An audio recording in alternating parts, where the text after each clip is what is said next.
Bonjour tout le monde, bienvenue à cette présentation sur les droits d'accès pour améliorer l'expérience des étudiants. Je vais plus voir cette présentation, excusez-moi, en deux étapes. Donc, améliorer l'expérience des étudiants, première étape, on va passer à travers peut-être un premier 5 à 10 minutes et après, on va se concentrer pour ce qui est de gérer les droits euh, dans un projet spécifique. Donc, juste pour être certain que vous m'entendez bien, si vous pouvez lever la main, s'il vous plaît, pour me confirmer que vous m'entendez. Ah, parfait, merci beaucoup. Donc, bienvenue à tout le monde. Mon nom est Christian Proto. Je vais être assisté aussi par mon collègue Georges Fatal qui va être là pour répondre à vos questions. Donc, si vous avez des petites questions durant la présentation, euh, s'il vous plaît, gênez-vous pas à les inscrire dans l'onglet questions de l'interface de GoToMeeting. On va les voir à l'écran. Si c'est des questions que je peux prendre quelques minutes pour répondre, je vais le faire. Sinon, mon collègue Georges va répondre à vos questions directement. Donc, on va commencer la présentation. Premièrement, comme je vous disais tantôt, je le vois en deux volets. Donc, améliorer l'expérience des étudiants. On va se concentrer un peu là-dessus au début. Pour les gens qui me connaissent, la bibliothèque personnalisée, pour moi, c'est une des fonctionnalités les plus intéressantes d'Automation Studio. Ça permet vraiment de restreindre les accès aux élèves et avoir un accès plus rapide à certains composants pour créer un schéma. Donc, je vais juste vous présenter un peu cette interface si vous ne l'avez jamais vue ou jamais utilisée. Je pense que ça vaut la peine de le voir. La création d'une bibliothèque personnalisée va éviter à l'élève de perdre du temps à rechercher un composant à travers la bibliothèque qui est assez complexe. Aussi, ceux que vous l'avez déjà navigué, la bibliothèque, des fois, on va dans, exemple, un limiteur de pression. En hydraulique, on va avoir 12 modèles différents. Donc, ça peut être un peu mélangeant pour l'élève. Donc, déjà qu'il doit apprendre la différence entre certains composants, on ne veut pas non plus les mélanger à ce niveau-là. Donc, créer une bibliothèque personnalisée va faciliter la tâche de l'élève euh, à la recherche de composants et aussi pour limiter les composants nécessaires. Donc, je vais ouvrir ici une bibliothèque personnalisée. Donc, je vais ici pour ouvrir la bibliothèque. Donc, ça ne sera pas trop long. Je vais juste venir ici. Je l'ai appelé Famille Technologie. Donc, c'est pour vous montrer que vous pourriez l'appeler le nom de votre institution scolaire. Et voyez-vous, ici, on a des sous-catégories que j'ai créées, exemple hydraulique, pneumatique, électrique. Dans les bibliothèques personnalisées, on peut jumeler toutes sortes de composants. D'accord? Donc, exemple ici, si je viens dans la bibliothèque hydraulique, j'ai créé, exemple, un TP1 dans lequel j'ai des composants ici que je peux utiliser pour créer un circuit.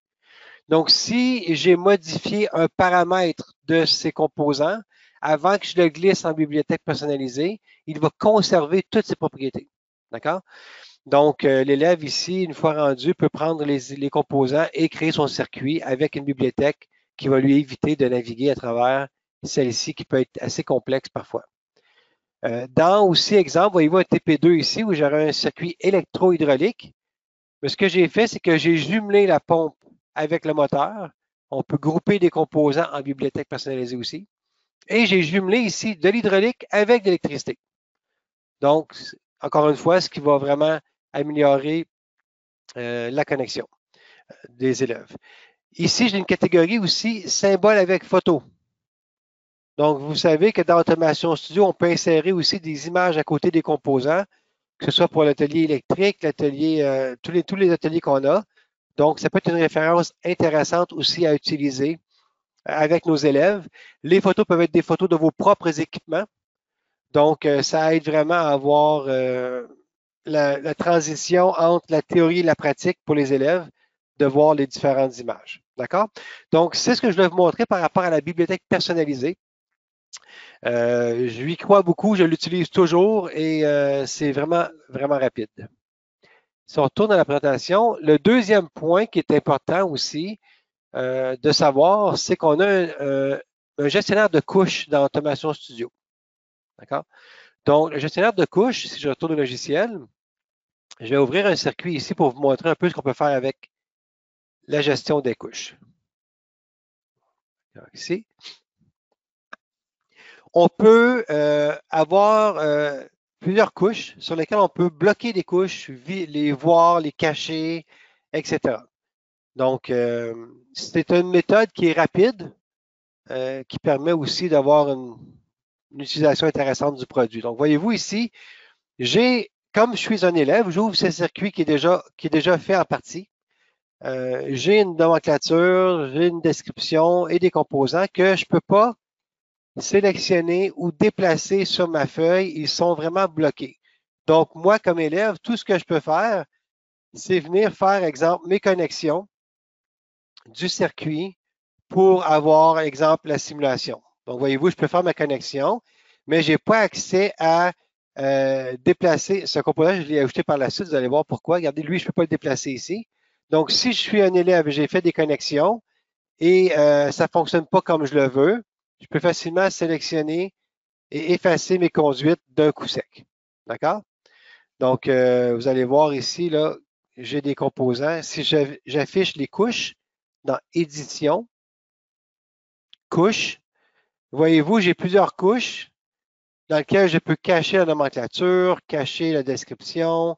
Voyez-vous, les composants, ils sont bloqués, verrouillés ici présentement. C'est pour ça que je n'arrive pas à les déplacer. Mais quand j'avais caché les composants, voyez-vous, j'ai oublié de mettre ces composants-là ici sur la couche composant. Donc, je pourrais le prendre et le glisser sur la couche composant ici. Il faut que je l'affiche, par exemple. Voyez-vous, pour le débarrer aussi, désolé. Voyez-vous, je peux les déplacer, les composants, sur ma couche ici, comme ça. Et lorsque je vais les cacher maintenant, voyez-vous, ils sont maintenant sur la même couche. D'accord? Donc, ça peut être une utilisation que vous pouvez faire aussi au niveau des couches pour améliorer l'expérience, pour que les élèves puissent seulement se concentrer sur faire la schématique et non pas devoir glisser les composants. D'accord? Donc, c'est un aspect aussi qui peut être utilisé. Maintenant, on va entrer dans le vif du sujet de la présentation d'aujourd'hui, qui est le gestionnaire de permission. Donc, pour commencer, je veux que vous expliquiez que c'est deux choses complètement différentes. L'accès à Automation Studio et le profil de connexion dans Automation Studio. D'accord? Quand vous vous connectez à Automation Studio, que vous ayez une clé physique que vous passiez à travers de votre serveur de l'école ou à travers connecté chez Famic Technologies, vous lancez, on vous demande un login et mot de passe pour accéder au logiciel. D'accord? Après, une fois que vous avez l'accès au logiciel, on peut modifier des profils de connexion. Et c'est ça qu'on va voir aujourd'hui. Comment modifier un profil pour un instructeur, un enseignant, qui pourra après ça appliquer des protections sur le document en question, sur le projet. D'accord? Premièrement, tous les gens qui lancent Automation Studio, enseignants, étudiants, lancent toujours l'application sous le profil anonyme. D'accord? Donc, voyez-vous, si je vais dans Automation Studio, je l'ai ouvert et lorsque j'ouvre ici la fenêtre Explorer, voyez-vous, en bas, c'est écrit anonyme. Ça, c'est très important ici. D'accord? Je vais juste l'highlighter pour être sûr que tous les gens suivent bien. Donc, ici en bas. D'accord? C'est ce qui va vous permettre de confirmer que vous êtes connecté comme instructeur, enseignant ou comme anonyme qui est étudiant et tout ça. D'accord? Donc, pour répéter, c'est que tous les gens qui lancent Automation Studio, par défaut, ont le compte anonyme. Donc, aujourd'hui, ce qu'on va voir, c'est comment lancer Automation Studio en utilisant un compte enseignant. D'accord? Et avec ce profil enseignant, on va pouvoir appliquer des permissions sur des circuits et bloquer des fonctionnalités pour que les étudiants n'aient pas accès à certaines choses. D'accord? Donc, c'est ce qu'on va voir tout de suite. Donc, premièrement, dans Automation Studio, on a ici un onglet qui s'appelle Outils, dans lequel on a Administration. Et le premier icône, c'est Profil de connexion. Lorsque je clique sur Profil de connexion, voyez-vous ici, par défaut, c'est anonyme, Anonymous en anglais, mais c'est le profil ici, c'est anonyme. Et il est connexion automatique. Il est coché par défaut. Ça veut dire qu'à chaque fois qu'on lance Automation Studio, c'est toujours anonyme. D'accord? Mais nous, on veut pouvoir le lancer en tant qu'enseignant aussi. Donc, ce qu'on va faire, et juste pour vous donner un indice aussi, c'est qu'anonyme a tous les droits. On peut tout faire. D'accord? Donc, je vais cliquer sur le plus ici pour ajouter un profil. Ce qui est important de comprendre, c'est lorsque vous allez ajouter un profil, ce profil va être ajouté seulement sur l'ordinateur où vous allez faire l'opération. D'accord? Donc, si j'ajoute un profil enseignant sur mon ordinateur à mon bureau, ben, c'est le seul ordinateur dans l'école au complet qui va pouvoir se connecter en tant qu'enseignant. Donc, vous ne pouvez pas aller vous connecter sur une autre machine et retrouver votre profil d'enseignant, vous allez devoir en recréer un autre. D'accord? C'est une mode de protection un peu qu'on a fait.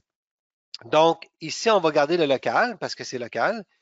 Je vais venir ici donner le nom utilisateur et mot de passe. Donc, nous, on a pré-créé un profil pour simplifier la tâche, mais vous pourriez toujours en créer un nouveau et pour ce faire, vous pouvez communiquer avec votre représentant, il va pouvoir vous expliquer comment le faire. D'accord? Donc, le nom d'utilisateur qui est créé par défaut, c'est instructeur en anglais, donc c'est instructor, I-N-S-T-R-U-C-T-O-R. Et ici, on doit aussi, le mot de passe, on va l'entrer tantôt lorsqu'on va lancer le logiciel, vous allez comprendre. Ici, c'est comment vous vous connectez à votre licence. Donc, si vous avez une clé locale, vous laissez la clé locale. Si vous connectez sur votre réseau, bien, vous allez cliquer ici et entrer les informations de votre serveur. Donc, moi, je vais rentrer ici. Excusez-moi. Donc, c'est un serveur ici qu'on a créé pour le besoin de la cause, avec un changement de port, donc Famille Dev3 et mon instructeur ici. Lorsque je vais l'appeler aussi enseignant. Donc, le nom du profil ici, j'ai marqué enseignant. Lorsque j'accepte, ce que je vais faire, c'est que je vais décocher aussi maintenant la connexion automatique. Parce que je veux que le logiciel me le demande à chaque fois. Est-ce que je veux me loguer en tant qu'enseignant ou en tant qu'anonyme? Donc, je vais cliquer ici pour avoir une connexion. Donc, lorsque je vais approuver, là, je dois fermer et relancer Automation Studio. Donc, je le ferme et je le relance. Vous allez voir, vu que j'ai pré-rentré les paramètres de connexion, il me demande automatiquement, voyez-vous, quel profil je veux rentrer. Donc, moi, je vais me connecter en tant qu'enseignant. C'est important de bien sélectionner la ligne. D'accord? Le point ici là, ne change absolument rien. C'est pour définir lequel on veut par défaut. Mais si on met le focus sur enseignant, on peut ensuite cliquer sur le crochet pour appliquer. Moi, je préfère tout simplement de double-cliquer sur la ligne pour être certain. Et là, voyez-vous, on me demande un mot de passe. Donc, le mot de passe par défaut,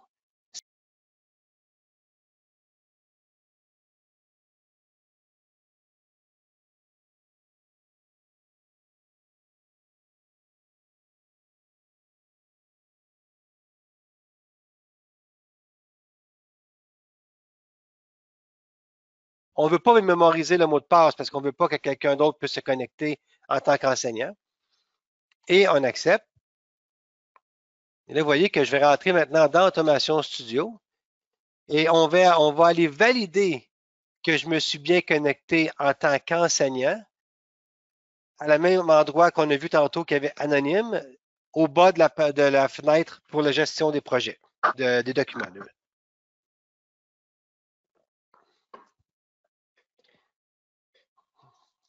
Donc, on lance le projet habituellement, le document s'installe. Donc, une fois qu'il est lancé, Automation Studio, c'est comme si vous le lanciez auparavant. Il n'y a rien qui a changé, sauf que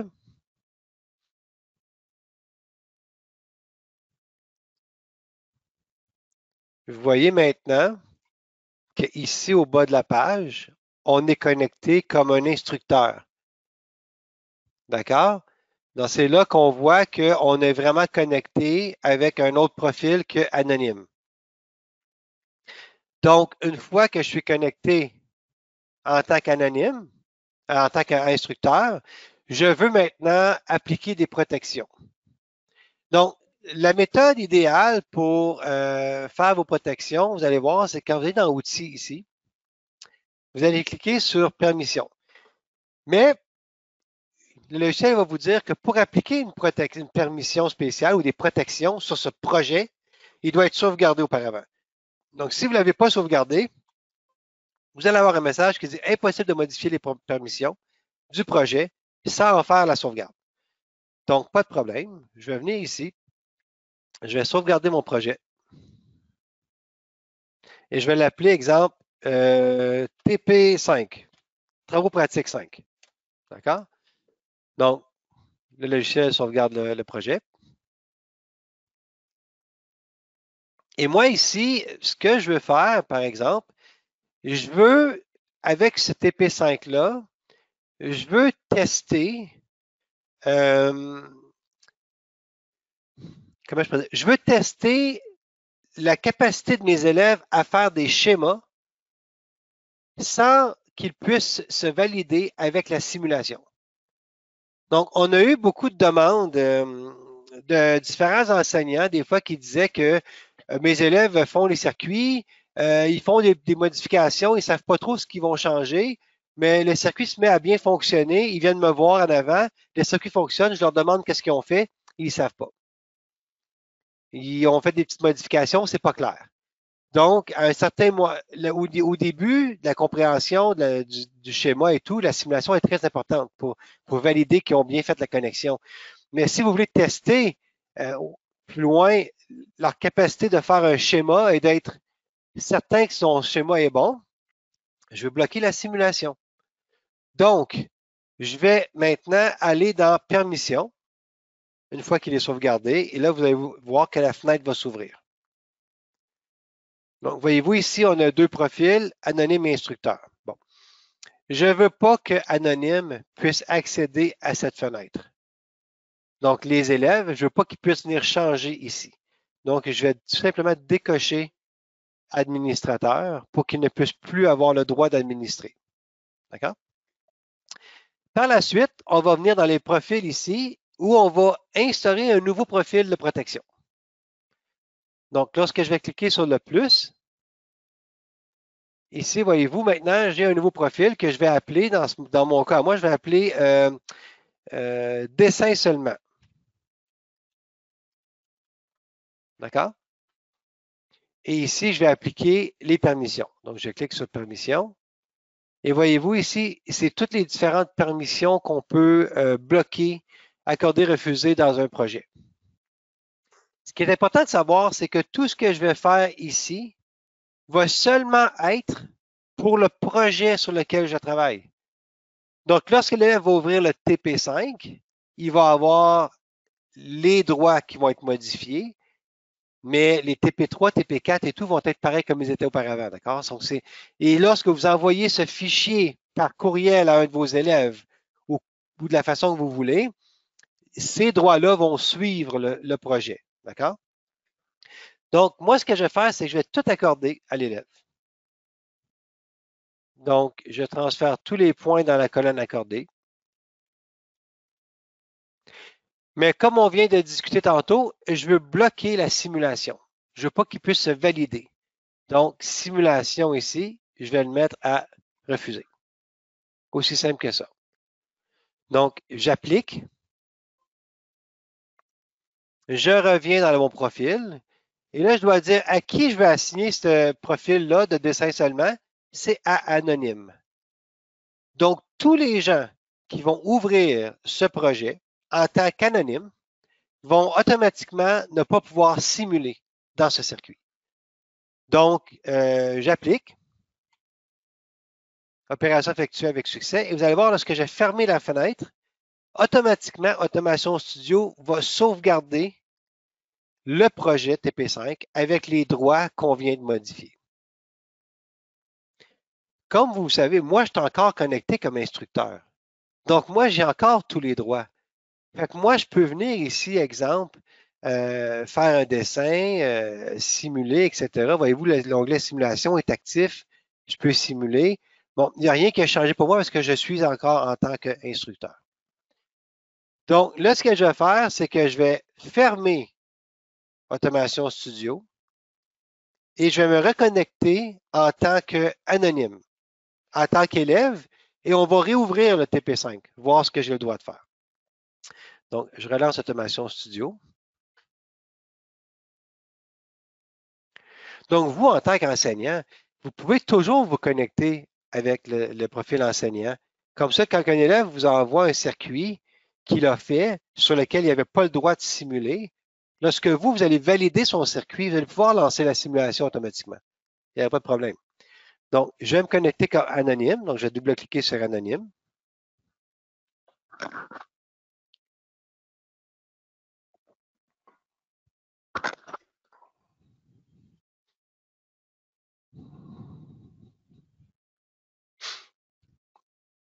Donc, j'espère que ça va bien pour l'instant. Si vous avez des questions, il ne faut pas vous gêner à poser vos questions. Ce n'est pas quelque chose qui est très complexe, mais c'est quelque chose qu'auparavant, euh, dans Automation Studio, on avait la fonctionnalité, mais elle n'était pas aussi facile qu'aujourd'hui. On devait avoir 2 étapes avant ça qui devaient être faites à l'extérieur de l'Automation Studio, donc ça complexifiait beaucoup le processus. Donc, on a essayé de simplifier pour la version E7 pour que le profil soit déjà pré-créé pour vous donner un accès plus rapide. Donc maintenant, comme vous voyez, je suis connecté à Anonyme, comme un élève le serait. D'accord? Donc là, je vais aller ouvrir projet, je vais aller ouvrir un projet et je vais aller ouvrir le projet TP5 qu'on a créé auparavant, sur lequel on a mis des protections. Donc, je vais ouvrir TP5.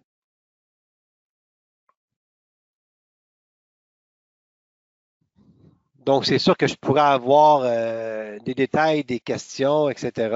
C'est pas de problème. D'accord, juste un instant. Donc maintenant,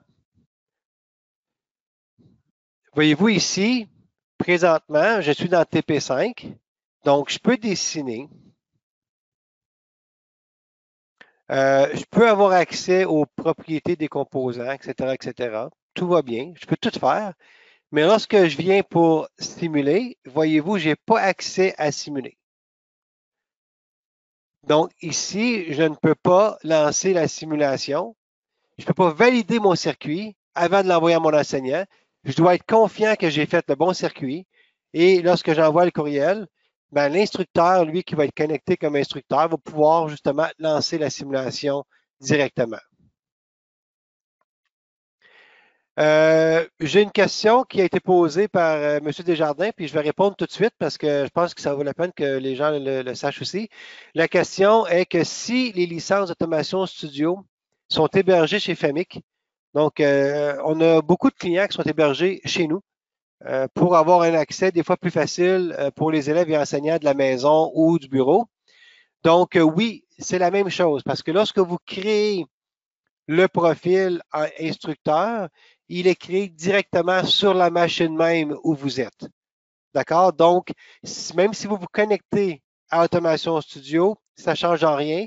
Le processus reste exactement le même comme on vient de voir aujourd'hui. D'accord? Donc, c'est pour répondre à la question. Donc, vous voyez ici, j'ai appliqué une protection que tous les élèves qui vont ouvrir TP5 n'auront pas droit. Et si l'élève resauvegarde ce fichier-là avec un autre nom, la protection va suivre aussi, bien entendu, d'accord? Pour vous montrer, je vais ouvrir 2 circuits que j'ai fait pour différentes protections. Vous allez voir ici, j'ai protégé, par exemple, juste 2 secondes. Voyez-vous, ici, j'ai un circuit sur lequel tout ce que je peux faire en tant qu'anonyme, c'est simuler. Donc, je peux déplacer les composants, ce que j'aurais pu bloquer aussi en passant. Mais voyez-vous, lorsque je lance ma simulation, là, je suis en mode ici troubleshooting un peu plus. D'accord? Donc, lorsque je vais lancer la simulation, ce que j'ai fait, c'est que j'ai tout caché les couleurs de ligne. Donc, je ne vois pas la direction du fluide. Je ne vois pas de flèche qui indique la direction du fluide. Je ne vois même pas les couleurs de haute basse pression. Tout est noir. Et lorsque j'anime, voyez-vous, donc le circuit s'anime. mais je ne peux pas être aidé par les couleurs. Et là, ici, j'ai un problème, le deuxième vérin ne sort pas. Donc, pour savoir c'est quoi le problème, l'élève doit utiliser des instruments de mesure dynamique pour venir prendre des lectures de pression ou directement ceux-là qui sont ici pour venir prendre des lectures à différents endroits. Donc, est-ce que j'ai de la pression ici? Oui, j'ai de la pression. Qu'est-ce qui se passe pour essayer de donner le résultat de son évaluation du problème sur le schéma. Et lorsque j'arrête la simulation, si je veux aller voir les propriétés de ce vérin, je vais cliquer 2 fois dessus, mais moi, j'ai bloqué les droits pour pas que les élèves puissent avoir accès à aller voir les propriétés des composants. Donc, si vous avez créé des paramètres sur votre circuit qui vont faire en sorte que le circuit va se comporter d'une manière bizarre ou erronée, l'élève ne pourra pas aller voir qu'est-ce que vous avez fait comme changement. Donc, ça, c'est une autre fonction du droit qu'on peut faire. Donc, ce que je vais faire maintenant, je vais juste ouvrir un nouveau projet et je vais vous montrer c'est quoi les différentes catégories d'items qu'on peut bloquer avec cette fonction-là. D'accord? Donc, je vais juste insérer une photo, une image que j'ai faite ce matin de l'interface, ici. Puis, on va s'en servir pour naviguer un peu à travers pour vous montrer les différentes choses qui peuvent être faites. D'accord? Donc, ici, juste un instant, j'ai fait une autre image. Donc, je vais juste agrandir un peu ça ici, comme ça. D'accord. Donc, voyez-vous, un des premiers, c'était ici l'accès aux instruments de mesure dynamique. Donc, ça, c'est les instruments qui sont ici, ces 4 instruments-là. Donc, vous pouvez ne pas donner accès à ces éléments. Accès aux pannes des composants. Donc, quand on a un composant, exemple, une soupape de sûreté, par exemple, lorsque je vais cliquer dessus 2 fois, j'ai accès à un onglet défaillance dans lequel je peux pré-rentrer les défaillances. Ouverture défectueuse, mauvaise assise, impossible d'ouvrir ou toujours ouverte complètement. D'accord? Donc, ça, c'est des défaillances qu'on peut déclarer pour un composant X ou on peut faire en sorte que le composant va activer une panne si on dépasse son seuil de débit maximum, pression maximum, etc. D'accord? Donc, cet onglet ne permet pas de voir ça et aussi va cacher les outils de réparation et outils de panne. D'accord? Parce que ces deux éléments-là, lorsque vous cliquez sur outils de réparation, vous voulez réparer un composant, il va vous montrer les pannes. Donc, ce n'est pas vraiment utile pour si on fait du dépannage de savoir quelle est la panne qui a été activée. D'accord? Donc, c'est pour ça qu'on aura cette action-là disponible.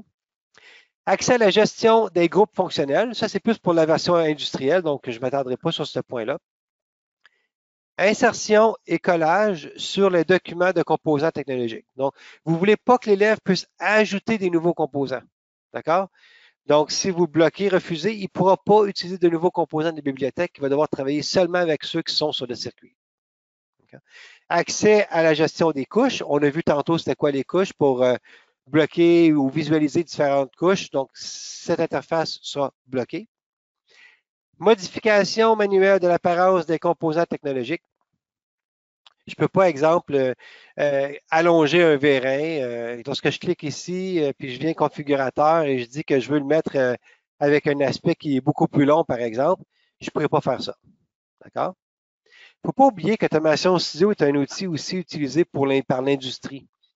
Donc, beaucoup de ces protections-là ont été demandées par l'industrie aussi, où ils vont avoir des fois 4 ou 5 personnes qui travaillent sur les mêmes projets. Donc, la personne qui va se connecter en tant qu'ingénieur de dessin, par exemple, ben, lui, il va avoir les droits de dessiner, mais lui qui va se connecter en tant que formateur dans l'entreprise, il ne pourra pas avoir accès à modifier les circuits. Donc, c'est pour ça qu'il y a plusieurs possibilités ici. Modification des standards, donc type de règles et de nommage, on ne peut pas changer ça. Déplacement de composants sur le document. Vous vous souvenez tantôt qu'on avait fait une couche, on avait bloqué la couche pour pas que les élèves puissent déplacer les symboles.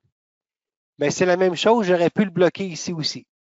D'accord? Donc, par contre, ici, c'est bloqué hard. Là. Je veux dire, même si l'élève ouvre les couches, il ne verra pas de couche, rien, il ne pourra pas rien changer, à moins que vous vous connectiez en tant qu'enseignant, bien entendu. Déplacer les composants spéciaux, ça c'est plus pour l'industrie aussi. Accès aux graffeurs. Donc, tous les graffeurs qui sont ici, on ne peut pas en ajouter un sur le circuit. Modification de la structure du projet. Bon, voyez-vous ici, dans un projet d'automation studio, on peut avoir jusqu'à 10 schémas. Donc, l'élève n'aura pas accès à renommer ou changer la structure de votre projet ici. Encore une fois, c'est plus pour l'industrie. Sauvegarde du projet dans l'édition professionnelle. Bon, bien entendu, ça ne s'applique pas à l'éducation. Ici, choix des standards, type de règle de nommage pour le projet et le document. Donc, ici, voyez-vous, tantôt en hydraulique, quand j'ai changé les lignes, que je ne voulais plus afficher de lignes rouge, bleu, avec les flèches, avec les petits carrés qui se déplacent. Donc, ça, c'est au niveau des standards de documents. Donc, vous bloquez. Voyez-vous ici, si je viens dans outils ici, attendez-moi, dans fluide, hydraulique, on a les standards dans lesquels, voyez-vous ici, en simulation, on voit maintenant que j'ai une ligne bleue, une ligne rouge, mais si je descends ici, je pourrais dire que moi, je veux que tous mes seuils soient en noir, puis je veux que mes pressions, mes débits, tout ça soit d'une différente couleur. Donc, on peut changer ces différentes, afficher les directions du débit, je peux l'enlever, animer les conduites, je peux l'enlever. Donc, voyez-vous, c'est ici qu'on peut changer les différentes propriétés. Donc, ça, c'est bloqué aussi pour l'élève, ne peut pas modifier ça. Ici, accès au diagramme de séquence. Diagramme de séquence, c'est un outil qui permet de ajouter une courbe de variables, par exemple. Donc, des fois, ce qui va arriver, c'est que on veut pouvoir créer un contrôle d'un circuit. Donc, je peux ici, avec du booléen, exemple, créer une courbe et je vais pouvoir mettre des 1, des 0, etc., pour pouvoir contrôler et relier cette TD1 à un solénoïde de valve, par exemple. Donc, il va recevoir le signal 1, 0, 1, 0 et il va suivre dans le temps la séquence que j'ai établie ici. Donc, je peux créer 3, 4 courbes ici et tout mon circuit va suivre mon diagramme de séquence. D'accord? La simulation, comme on a vu tantôt, on a bloqué la simulation. L'accès aux feuilles de calcul. Donc, lorsqu'on clique sur un composant, on peut aller ici dans les données. On va avoir accès aux feuilles de calcul pour faire différents calculs, etc., avec les équations aussi qui sont disponibles. Donc, cette fenêtre-là ne sera pas accessible à l'élève. D'accord? Donc, on peut le bloquer. Suppression des composants. On ne veut pas que l'élève puisse effacer des composants sur le circuit. Accès aux propriétés des composants. Donc, ça, c'est lorsqu'on clique 2 fois dessus. Ici, vous voyez, tantôt, quand j'ai ouvert mon circuit que je vous montrais où je voulais que l'élève fasse seulement une simulation, je peux bloquer l'accès à ça ici. Donc, il ne pourra pas cliquer 2 fois sur le composant et voir les paramètres que vous avez changés. Donc, celui-là, il est assez intéressant aussi. Accès au gestionnaire de variables. Donc, F12 ici, gestionnaire de variables qui vous présente tous les variables disponibles sur le circuit et on peut suivre leurs valeurs en temps réel durant la simulation. Donc, ce gestionnaire de variables-là ici n'est pas disponible à l'élève. Et accès à la gestion des vues pour avoir différentes vues sur un différent diagramme. Donc, c'est en majeure partie les différentes permissions que vous pouvez assigner à un projet. D'accord? C'est important de vous souvenir que c'est un projet. Lorsque vous sauvegardez ce projet, il va avoir les droits ici qui seront appliqués pour une utilisation par la suite pour un élève. D'accord? Donc, c'est un peu ce que je voulais vous montrer ici pour le gestionnaire de permission. Donc, c'est important, juste pour récapituler rapidement, de bien savoir si on est connecté anonyme ou comme enseignant pour faire nos tests. Et par la suite, vous allez voir, quand vous allez envoyer vos circuits à vos élèves, bien, ils vont avoir les protections que vous leur avez pré-assignées qui ne seront pas accessibles. Donc, j'ai mon collègue Georges tantôt qui voulait vous présenter quelque chose aussi. Donc, Georges, je vais te donner la main. Je ne sais pas si tu veux travailler sur mon écran ou que je partage ton écran. Moi, j'aimerais bien travailler sur ton écran parce que OK, tu as déjà produit des exemples, alors ça va aller plus vite si on s'en va parfait. sur ton écran. Je vais te mettre. OK, d'accord, je vais te donner mon contrôle de souris un instant. Euh, donc, vas-y, Georges, tu as le contrôle. OK. Bon, tout le monde, juste pour compléter avec la présentation de Christian, il y en a un autre aspect au niveau des protections qui a été demandé par d'autres enseignants. Par exemple, on parle ici que vous avez par exemple un projet. On va prendre par exemple un projet que Christian a travaillé là-dessus. On va prendre le TP5 là. Tu pourras m'aider. Ah, le TP5. Pourras-tu m'aider, Christian, pour Ouais, aller le chercher? ouais. N'oublie pas que le TP5 est bloqué en simulation, hein? Oui, pas de problème. OK, il est ici, le TP5. Tiens, je vais te l'ouvrir. TP5, OK. OK, alors je vais juste l'ouvrir. Alors, TP5, ici, si OK, je suis anonyme. Alors, je veux faire une petite modification sur TP5. OK, alors là-dedans, ce que je vais faire, je devrais fermer, puis rentrer, me connecter en tant que enseignant. Alors, je vais lancer de nouveau l'application.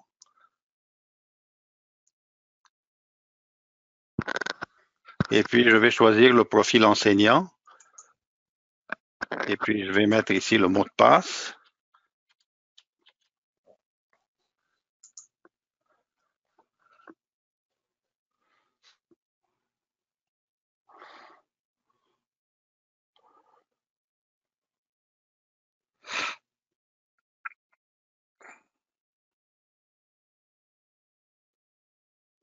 Alors, on va attendre que ça ouvre tranquillement, pas vite, là. Ça va. Voilà.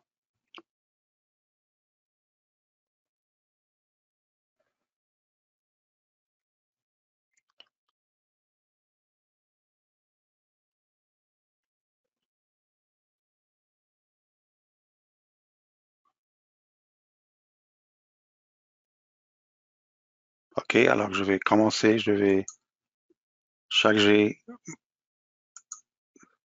mon exemple, le TP5 là.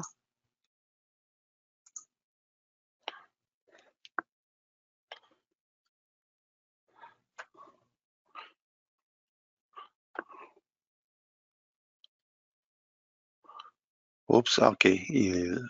Bon, disons, on va construire quelque chose sur le TP5. Alors, si on regarde ici sur TP5, par exemple, on va construire un circuit. Disons que ça, c'est mon projet, ça, c'est mon circuit, par exemple. Je vais aller assez vite là pour vous montrer cet aspect. Alors, soi-disant que ça, c'est un circuit que j'ai construit. Puis, il y en a pour ce circuit-là, j'ai construit un autre, par exemple, j'ai mis une séquence, ou bien j'ai construit un autre circuit qui travaille en parallèle avec ce circuit-là pour faire quelque chose de spécifique.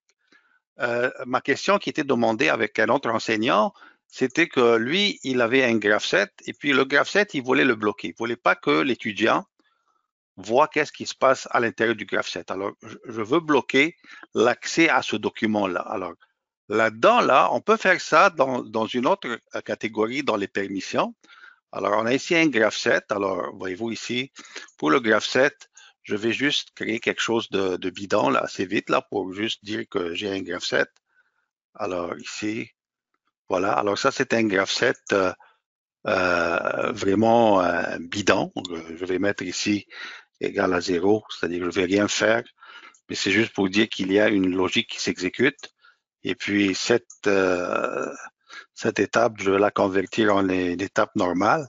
Alors, ça, c'est mon graph set. Imaginez-vous, ben, ça, c'est mon graph set. Et puis après ça, le graph set, je veux le cacher. Je ne veux pas le montrer à mon étudiant lorsqu'il va ouvrir son document. Alors, tout ce qu'on fait ici, c'est on s'en va dans l'onglet des outils, dans les permissions, on a créé dans les profils, vous avez créé un profil dessin seulement, on peut aller chercher permission d'objet. Ça, c'est notre permission qu'on peut créer à l'intérieur. Alors, à ce moment-là, on va créer une autre, on va dire OK. Propos, étant donné que je viens juste de créer le graph set, pour que je puisse apparaître, voir ici le document que je veux bloquer, il faut que je sauvegarde mon projet. Alors, on va sortir. Voilà. Alors, ici, ce que je vais faire, je vais sauvegarder d'abord mon projet. Alors, une fois que j'ai sauvegardé, lorsque je vais retourner de nouveau aux permissions, et puis je vais venir prendre la permission des objets, je vais créer une nouvelle permission. Je vais appeler par exemple ça, pas de SFC. Alors, je ne vais pas montrer mon SFC. Alors, là-dedans, tout ce que je vais mettre ici, je vais ajouter l'SFC, alors sélectionner. Et puis là-dedans, tout ce que je peux dire ici, je peux bloquer des accès par rapport à ce document. Voyez, il faut aucun accès au document. Si je bloque celui-ci, ça va faire qu'il sera complètement bloqué. Je ne peux pas rentrer à l'intérieur. Et puis, accès au document en lecture, ça ici, je peux juste l'ouvrir et voir le contenu si je le choisis. Lecture et simulation, c'est-à-dire je peux le lire et puis je peux lui donner le droit de la simulation, c'est-à-dire il peut simuler en simulation. Ici, ce droit d'accès-là, c'est accès aux documents lecture, écriture et simulation, et puis accès aux documents pour simulation. Alors, ici, tout ce que je veux voir, c'est, je ne veux pas voir le contenu, mais je veux juste lui donner accès à ce que la simulation, le graph set s'exécute pendant ma simulation. Alors, si je choisis ça et j'applique, alors j'ai créé une permission d'objet. Alors, ce que je peux venir ici, dans les profils, disons ici, si je veux dire dessin seulement, bon, dessin seulement, c'est-à-dire il n'y a pas de simulation. Disons dans ce cas-là, je vais changer ce profil. Efface-le directement si tu veux. Comment? Clique sur le X puis efface-le directement si tu veux. Bon, non, regardez, je vais juste, je vais faire ça comme ça, là. Alors, on va laisser ce profil-là. Il est applicable, mais je vais appliquer la simulation. Mais je peux changer d'autres affaires. Par exemple, ici, simulation, mais je veux pas, par exemple, accès à la gestion, on va bloquer ça. Refuser, voir les mesures et puis accès aux pannes de composants. Je peux appliquer d'autres affaires ici, sauvegarde du document, accès au diagramme de séquence, accès au fait de suppression des composants. OK, voilà. Alors, je serai capable de simuler, mais j'ai renié ces droits d'accès pour ce profil-là. OK, alors si je fais appliquer, et puis oui, OK, puis après ça, tout ce que je vais faire dans les permissions d'objets, je vais ajouter à ce profil-là aussi pas de SFC. Alors, c'est-à-dire que ce profil-là, en plus des permissions, je ne peux pas accéder à SFC. Et puis, ce profil dessin seulement, il est appliqué aux anonymes. OK? Alors, tout ce que je fais, j'applique. Voilà. Alors, une fois qu'on a complété, voilà. Alors, à ce moment-là, bon, c'est déjà sauvegardé. Alors, si je vais rentrer en tant qu'anonyme ou étudiant,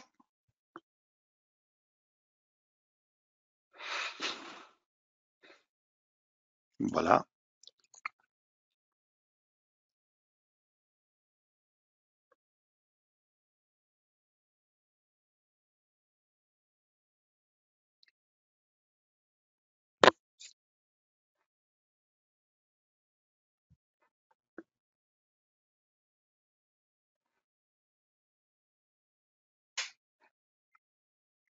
Donc, ça prend du... OK. Je pense que c'est des délais à cause... qu'on est dans un mode VPN, là. C'est à cause de la COVID. On peut tout blâmer sur la COVID. Oui. Portez votre masque alors. Bon, alors on est là. On va aller chercher l'exemple.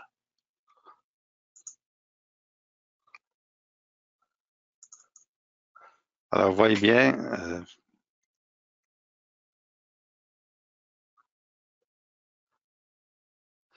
Aussitôt que je rentre dans l'exemple, vous voyez bien ici, ici, j'ai dit que je n'ai pas des droits, je bloque certains aspects. Si je m'en vais en simulation, ben, ça, on le voit. Bon, on va aller en simulation. Si je rentre en simulation, voilà, il y a des affaires avec ces instruments, je ne suis pas capable de les accéder. Bon, ça, je peux les accéder. Mais vous voyez bien ici, dans le GraphSet, si j'essaie d'ouvrir, le GraphSet, je ne suis pas capable de l'ouvrir. Ça simule, il se simule, la simulation se passe, mais ici, là, lorsque je rentre ici, je double-clique pour voir le contenu. Alors, je ne suis pas capable de voir ce qui se trouve dans le GraphSet. Alors, vous pouvez ici, d'autres diagrammes, ce n'est pas nécessairement un GraphSet, vous pouvez, n'importe quel autre diagramme que vous ajoutez à votre projet, si vous ne voulez pas que l'étudiant puisse être capable de voir ce qui se passe là-dedans, vous pouvez le bloquer et bloquer les accès ou bien partiellement donner certains accès à ce document et puis à l'intérieur de votre projet. Alors, c'est ça, en fin de compte, ce que je voulais vous montrer pour compléter la présentation de Christian. C'est tout. Merci beaucoup. Ouais, merci à toi, Georges. C'est une bonne intervention. C'est vrai que c'est important aussi de pouvoir bloquer différents documents. On a eu une question aussi qui demandait si on peut faire la même chose en bloquant la visibilité de la couche du document. C'est parce qu'il n'y a pas de couche sur un document en tant que tel. C'est sûr que si, exemple, je peux aller dans un nouveau diagramme et lorsque je l'ouvre, oui, si, exemple, dans mon document ici, exemple, j'ai une couche, si j'enlève la visibilité, l'élève ne verra rien. Donc oui, on peut l'utiliser avec la couche. La seule chose, c'est que si l'élève, par exemple, vient ici et voit l'onglet couche, il va pouvoir le remettre visible. C'est juste que c'est moins protégé, mais oui, ça se fait aussi de cette façon-là. D'accord? Donc, c'est accessible, ça, il n'y a pas de problème. Donc, ça termine un peu ce qu'on voulait présenter au niveau gestionnaire de permission. Ne pas oublier que cette fonctionnalité est bonne pour la version E7. Si vous travaillez encore avec la 6.4 pour X raisons, donc il y a des gens qui veulent terminer leur session avec la version qui est installée, ils n'ont pas accès aux gens d'IT pour faire l'installation. Il y a une méthode aussi pour le faire avec la version E7, E6.4, désolé. Vous pouvez communiquer avec votre représentant. Il va pouvoir vous montrer comment le faire. C'est juste une petite étape supplémentaire à faire, mais donc, c'est disponible, il n'y a pas de problème. Si vous avez des questions, vous ne vous gênez pas, vous pouvez envoyer vos questions par courriel à votre représentant directement ou à sales@femictech.com où votre courriel sera retransmis à la personne qui s'occupe de votre territoire. Donc, s'il n'y a pas d'autres questions, merci encore beaucoup pour votre présence aujourd'hui et je vous souhaite une bonne journée. À la prochaine. Merci. Au revoir.